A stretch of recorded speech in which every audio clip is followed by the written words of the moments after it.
Hello everybody, welcome to another episode of Total Obvious Comedy, or T.O.C. Whatever you want to call us, T.O.C. I'm going to go with T.O.C. from now on, because it makes it sound a bit more sleek that way. It sounds like some nice little clothes brand. You know, oh, I'm wearing a T.O.C. or check out my T.O.C.'s, brother. So that way, it just sounds a little bit better. So welcome to T.O.C. I'm your host, Tharun Chelley, and I hope you're all having a great day. I don't know if you can actually hear this. There's a lot of rain because the room that I'm in, there's actually a sunroof. It's not a proper roof. It's got a window. It's like I don't know what it's called. Is it a skylight? I don't know. I think it's a sunlight or something. Sunlight. It's a window. It's a window on the ceiling. That's what it is. It's basically a window on the ceiling. So the problem is when the rain hits, it's really loud. So if you can hear the rain, just bear with me on that. I've not got the best equipment, so I'm just making do with what I've got here.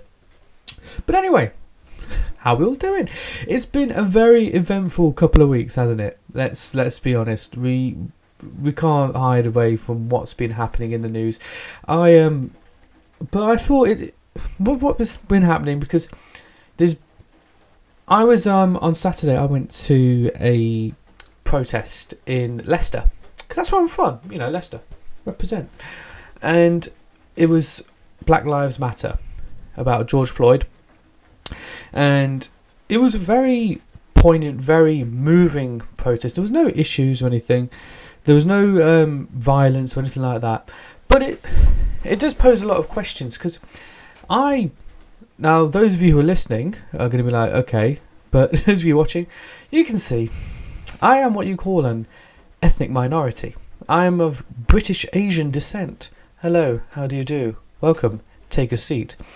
Yes, and my granddad came here in the 50s, and his route to here was quite interesting. Now, I think about it. He started off, well, actually, he was actually quite anti-British to begin with. He was part of something in India called the Indian National Army, because he was born during British rule of India and everything.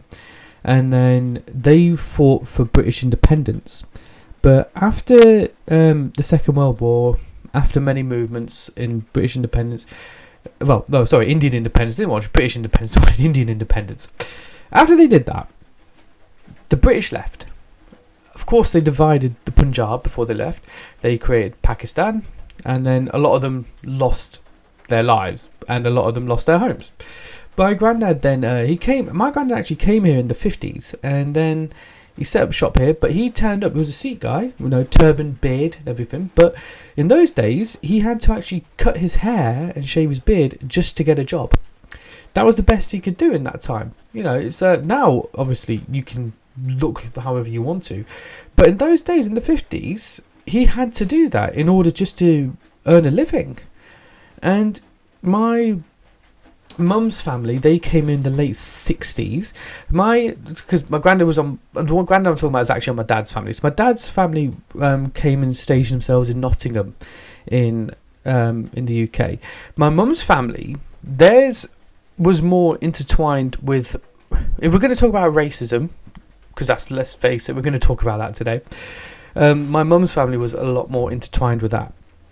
And that's because my mum grew up in a part of London. Well, they say it's London. It's actually Middlesex, but we'll just go with it. It's called Southall. And those of you who don't know what Southall is, it is like, they call it Little India. It's full of immigrants. It's just literally brand people everywhere. So they live there. And in the 70s, there was a lot of racism. National Front were very, very big at that point in time. And they were pushing the Asian community at that time to their limit, and really just giving them a lot of shit. Basically, keep them out. I don't want to eat chicken tikka masala. Just saying we don't want these people here. But and then there was a huge moment in Southall history. In 1979, a young Sikh boy, his name passes me, it's so bad that I don't know his name, but he was killed by the National Front. And then the community turned around and said, you know what? fuck that, we're not going to stand for this anymore. So the community at the time was predominantly Punjabis who'd come over here, and they literally turned around and said, no, we're going to tell this National Front to go fuck themselves. So they did. They started, and if you can actually Google this, it's called the Southall Riots, and they pushed the National Front out of Southall, and they fought against the police because they felt the police were actually siding with the National Front, and the NF had a pub. I think it was called the Hamborough Pub or something, and the Asians went and burnt it down. They just thought, fuck it, we're going to burn it down. And then, as a result of that, there's been no racial incidents in Southall. Well, there might have been some, but not to a huge extent, ever since, because the community said, fuck that, we're not going to stand for this shit anymore, and they turned on the racists. And that is actually very much what we're seeing today. George Floyd was a African American, and a black man who, let's face it, if we go through the past many years in America, there has always been a issue with the police and black people, specifically black men. They've been targeted a lot by the police, and again, you're pushing the community and pushing them, and at this point, they pushed the community so far that they said, you know what, fuck that, we are not going to put up for that shit anymore. So they literally turned on them, and that's why now we're getting these protests. The looting I don't agree with, and partly because it's bad, and partly because I'm just too much of a pussy to actually do it myself. I'd love a new pair of trainers, but I ain't got the balls to go get them. So but that part of it shouldn't be happening. But the protests themselves are very just. Now, let's talk about what has been going on with the protests. One thing a lot of people were against was because it couldn't have happened at a worse time in human history right now. It's happening during the biggest pandemic in most of people's lifetimes. The coronavirus. It's happening during the biggest pandemic ever.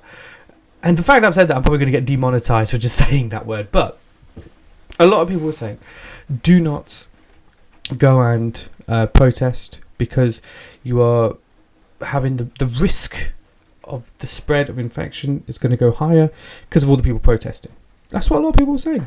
I haven't got a lot of criticism myself from people. But the thing is, though, the way the protesters looked at it was the issue of racism outweighs the issue of a pandemic. Because the issue of the pandemic has been going on for 3-4 months. The issue of racism has been going on for 400 years. So it outweighs it in that sense. And I've actually written notes today. I don't usually write notes when I have podcasts. I just kind of wing it. But I thought I'd write some notes today and see if we actually get through something right here. I've got through a few things already. I've actually jumped the list. I wasn't meant to mention my granddad till really later on, but I've just mentioned him already, so sod it. We're going rogue! We are going rogue. But, well, where was we go? But now, as a result of this, there was because of the protests, there was, I know a lot of you probably saw this, in Bristol, there was a statue of Edward Colston, and I'm going to be honest, I didn't really know who Edward Colston was before this, but he was quite prominent in Bristol back in the day, and he was known as one of the major guys when it came to the slave trade. He built a lot of the things, his wealth, and a lot of things in Bristol today due to slavery. And it's a shame, but it's a truth. The truth hurts in many ways. It's a sad truth, but it's the truth. And so the protesters brought down this statue of Edward Colston and threw him in the river. Because they thought, fuck that guy, that's a horrible piece of history, let's get rid of him. And to be fair, okay, you can see it's justified. Because he was a dick. He was a slave owner. There's no choice about it. The guy owned slaves. Okay, that's his history. He's a slave owner. So get rid of him. But now they're like talking about getting rid of every racist figure in British history, and that's going to be very difficult. And it's going to sound harsh, but that's going to be a very difficult thing to do, because most of them were pretty racist. Back in the day, they were, Churchill was I'm going to get some hate for this, but Churchill was a massive racist. He was a huge racist. He hated Indians. He thought they were scum. I mean, we are quite annoying, but he thought we were scum. And he's the reason why 4 million people in Bengal died due to this guy being so racist. But he beat the Nazis, so we let him off. I mean, they don't mention it in Darkest Hour. I've seen Darkest Hour. They don't mention once Churchill's racism. This is one clip in Darkest Hour where and apparently this ain't true. This never happened. He goes on the tube and he meets a load of people, and he's like, Churchill, and he's talking to these people, and one of the guys there is a black guy. And Churchill's like really nice to the black guy, go, hello, how are you? But in reality, Churchill was like, who the fuck are you talking to me? Get out of my way. That's what it would have really been like. But they can't put that in the film. Can't have racist Churchill. But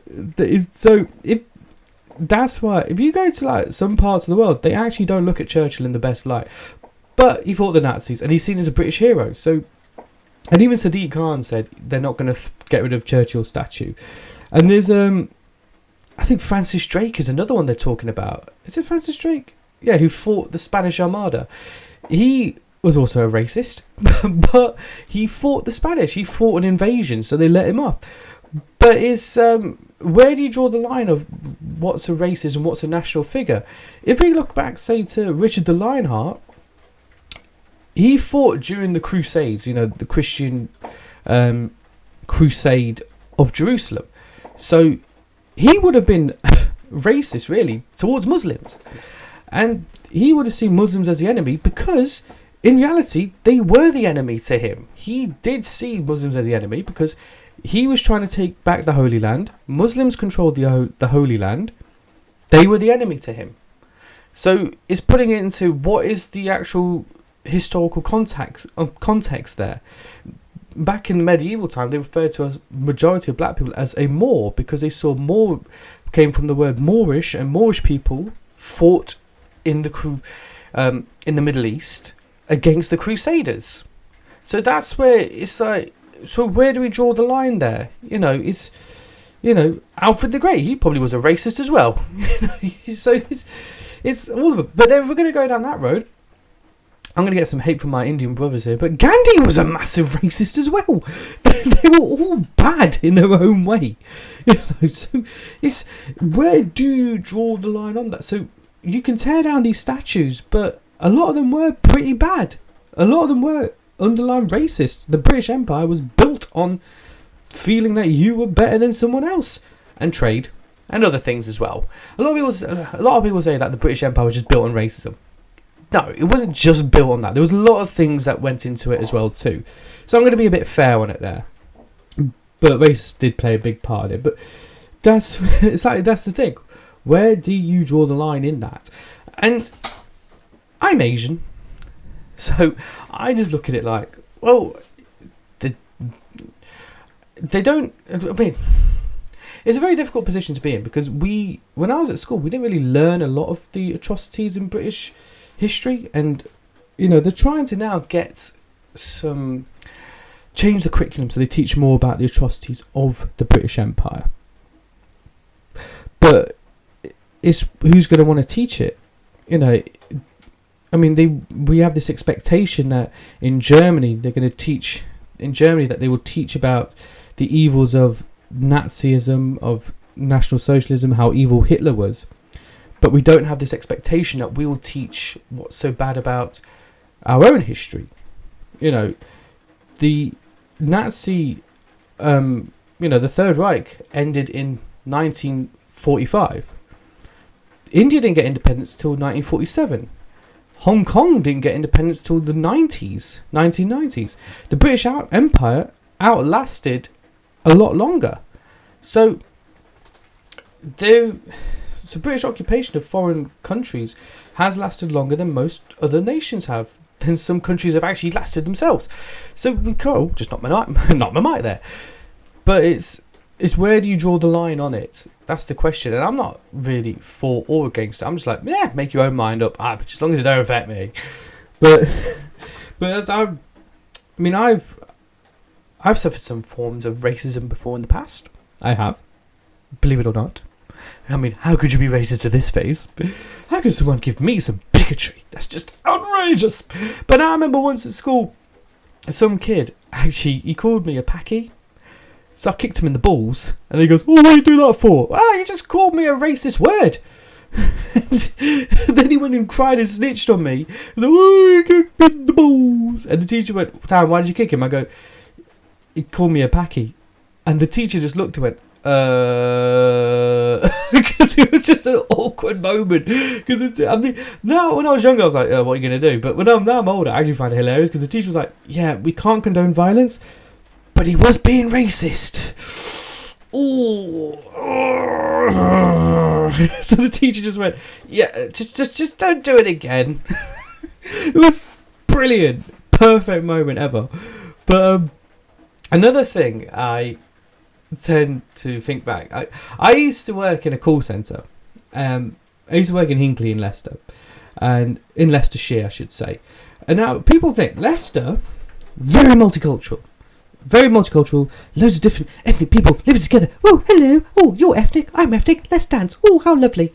You know, all that. Leicestershire, very different. Well, actually, no, Loughborough's alright. Loughborough's not like that at all. But you go to some places. Go to Hinckley. I even talk about this on stage. I don't know if I've mentioned this in my podcast. I do stand-up comedy. Hello, please see me on stage when this lockdown is over. But I do stand-up comedy, and I do talk about this. I talk about racism I've suffered in Hinckley before, and it was perfect. It was just like, it was beautiful, because and I actually talk. And this is a sad truth. Actually, I talk about this on stage, but this actually happened when I was working there. Some person came up to me and they said, "Tharun, do you call Indian food food?" Honest to God, that was an actual question. And at the time, I actually found that quite funny, because I thought, no one's going to ask me such a stupid-ass question. But he looked at me like, well, do you? And it was weird. It was like, how could you ask such a strange question? And that same dude, he actually said to me, he goes, because he was talking about other members of staff, and he goes, oh, until I met this person, I'm not going to give names out because they might get upset. And I'm not here to upset people. I'm just here to piss them off. But he said, oh, and until I met some Asians, I didn't really think much of them. I thought that, they're probably, I didn't really think highly of them. But then I met this Asian person. I thought, you know what? They are really good people. They're really cool.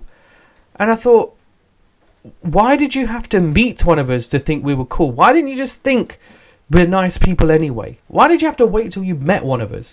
And then one of the excuses he said, because he asked me some stupid questions, like he'd say, do you eat curry every day? And these are genuine questions. And then he'd say to me, oh, well, I grew up, we didn't have many Asians, so it's just some of the questions I ask. And I'm like, well, where I grow up, there's not many Mexicans. But I'm not going to, if I meet a Mexican, say, oh, do you eat tacos every day? It's just some of the people, and they thrive on their ignorance. They literally thrive off it. And this one girl, and this was only about, I think it's about 5-6 years ago that this happened. She was talking, and she was saying like, and again, I talk about this on stage. So anything I've said here, I said it on stage. So just go with it. She said, so like, she was like, so me and my mates, yeah, we're like well bored. So we thought we'd just go down to the packy shop. What? And I said, that is racist. She goes, oh, no, it's not. I go, yes, it is. That is a racist word. You can't go around saying that. You can't just say that and think, oh, I'll get away with this. Oh, yeah, lovely. It's just... And the thing is, though, we try to... And a lot of them... Let's face it, most people I work with there, they all voted Brexit. So, nutshell that one. But I'm trying to think what I'm going to say now. A lot of them, they didn't really think about how it affects. But the thing is, I think sometimes some people, they try too hard to help the situation, but they don't realise that they could actually cause a hindrance. It's like, I know in America a few years ago, I actually watched this documentary on Netflix, actually. It's quite interesting. I'd recommend everyone to watch it. It's called The Racial Divide, and it's about Rachel Dolezal. I think I'm saying her surname right, Dolezal. Or Dolezal? Dolezal. I'm going to say Dolezal. Rachel. But what she... Those of you who don't know who she is, people in England might not know who she is. She was born a Caucasian woman, but she identifies as a black woman. Now, that's fine. That's cool if you want to do that. But I think one of the issues she had, I mean, people at first thought this is just fucking weird, but she, at first, there was this interview where she was shown a picture of this prominent black figure in the community, and she said that's her dad. And then they found out later on that no, this ain't your dad. Your parents are white. And I think if she just straight up said, I'm white but I identify as black, people would have been like, yeah, you're weird. Either way, it's not going to end well for her, but they would have been like, you're weird. Why? You can't just change your race because you feel like identifying as another race. That's just weird. But the fact she lied and pretended she was black, this is the weird thing. I've said pretended. In her mind, she really is black. And this is what caused the uproar. And there was one point in the documentary, she was being interviewed, and she says, oh, that's because I see race as a social construct. It's a social construct, is it? The thing is, it's very easy for someone who's not born of an ethnic minority to say that race is a social construct, because you're not part of this construct. You've not suffered racism in the past. You've not suffered the issues that an ethnic minority suffers from. I've suffered racism. I'm just giving you examples of my racism I've suffered. I remember when I was like 13, 14 years old, hanging out with my mates. Some truck drove past us and some guy shouted out, "Oi, is your dad a terrorist?" It's just, race isn't a social construct. What the construct is how people respond to race, how they respond to different cultures, how they respond to different religions. That's where the construct comes in. I mean, this ain't in construction. My skin colour is not construction. This is biology. Born with it, pigmentation. That's how it works. But what it is, it's the construct of... Oh, sorry, I just got a notification down there and I just noticed it. But it's the construct is more how people respond to it. And this is what it comes down to.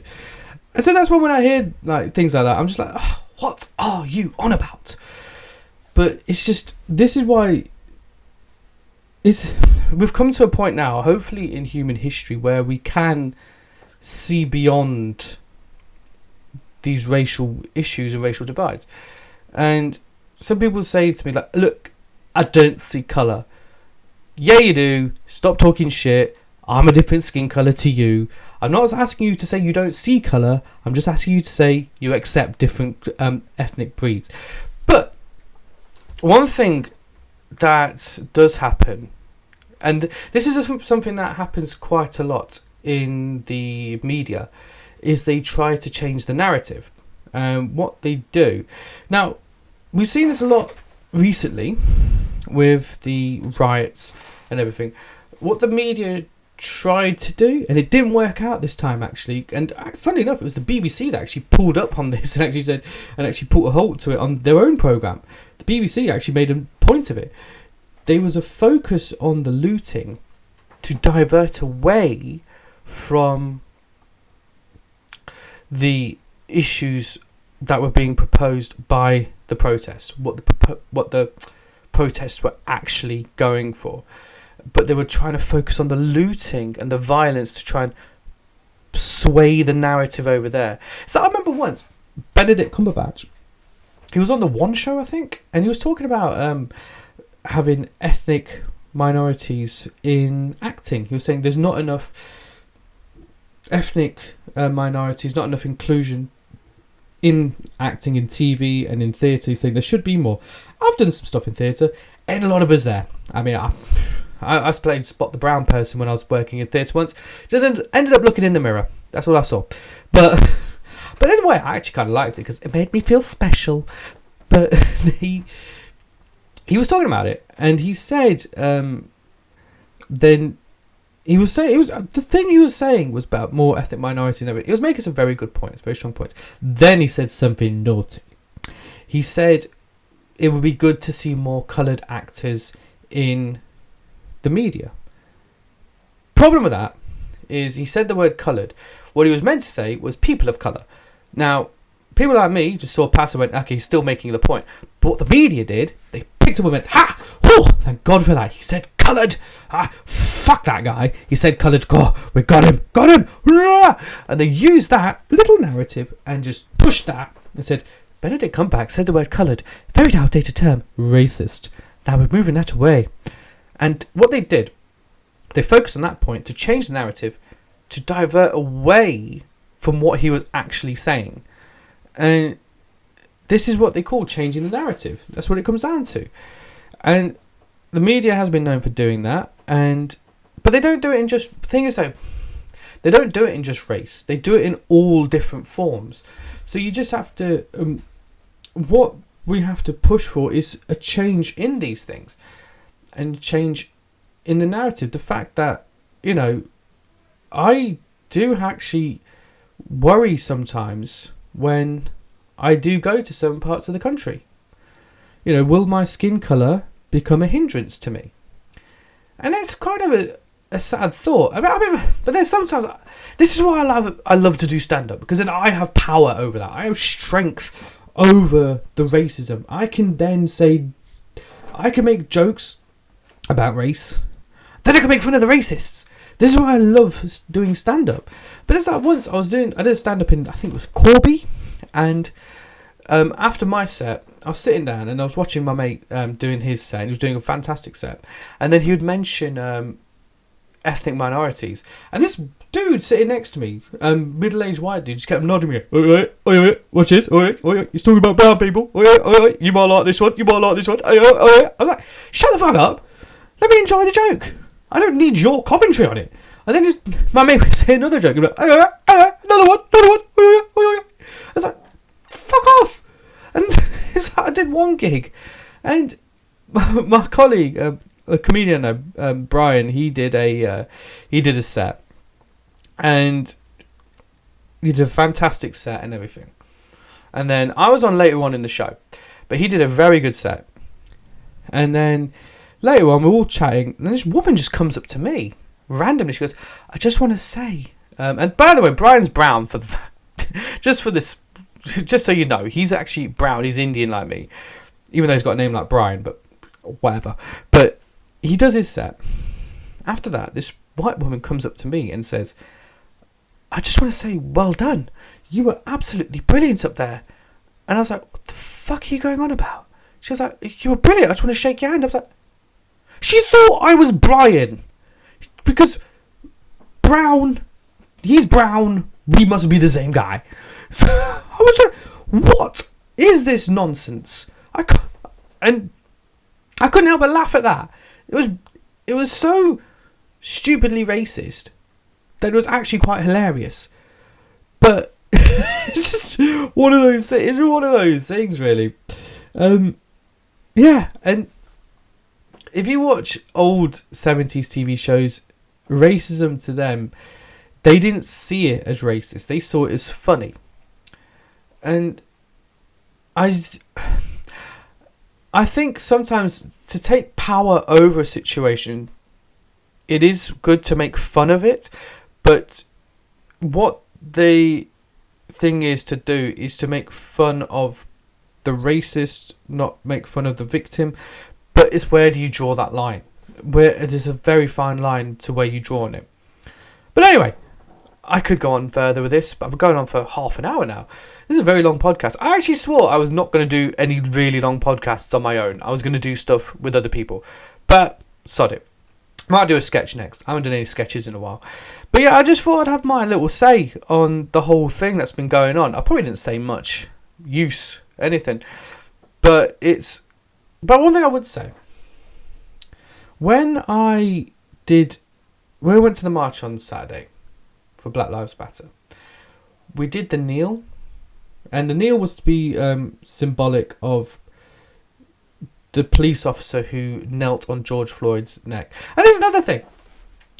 This one friend of mine, she posted about the kneel and everything. And this girl just commented on it saying, I think it's a bit ironic that you got white people kneeling. Don't you think it's disrespectful? I'm like, no, it's a symbol, you stupid woman. And it's a symbol. Jesus died on a cross. We don't have, and you walk around with crucifixes around. That's not to take the piss out of Jesus. It's a symbol. So it's just, this is what this is. It's a symbol. It's a symbolic moment. And when we did it for the 9 minutes, you realise just how long 9 minutes actually is. It is very, very difficultly long, and it was pure silence, and you felt it. You actually felt that moment in time there, and it was a very poignant moment there, and it's something I'm very glad that I did, and I'm glad to have been a part of it. So if you do see any protests going on, go support them. But of course, be safe. Keep your distances, because, make sure you got your faces covered and sanitising, all that lot. Make sure you do all that. But do go support them, because it's a bigger issue than some people might think it is. But anyway, I've been Tharun Chelley. This has been T.O.C, Total Obvious Comedy. I might have a drink of water before I go. I was going to do that. One thing I was going to do is just drink water for the rest of this podcast. But I thought, I can't edit that out. That's just weird. Yes, so that's me done for today. I hope you guys enjoyed this. Please, I'm trying to build up this channel. I'm trying to get it bigger and stronger. I didn't really want to talk about serious stuff on this channel, on Total Obvious Comedy. This is meant to be a light-hearted channel, not taking itself too seriously or anything like that. But I did feel like I wanted to say something. It's something that I do feel strongly about, and it's something that I thought, I didn't really plan much of this. I'm not even going to edit this podcast. I'm going to keep it completely raw, completely real. Everything that has been said is going to be there. All the little crap stops is going to be in there. This ain't due to pure laziness. It's just I want you to feel how real this is to people like myself and what we have suffered. I mean, my family suffered in the past from racism. I've suffered racism, and I know people who are very close to me have suffered from it. It's a horrible, nasty thing. It's not a problem from the past. It's continued on to this day. And it's something that hopefully will end soon. Okay. All right. Well, I've been Tharun Chelley for Total Obvious Comedy, T.O.C. I'm just going to say T.O.C. from now on. I've been Tharun Chelley for T.O.C. Hope you guys have enjoyed this. Please like, subscribe. Please listen to more. Please share the videos, share the audio, share everything. And I will see you guys soon. All right. You guys take care of yourselves. Stay safe and stay sexy. All right. Take care. Bye-bye.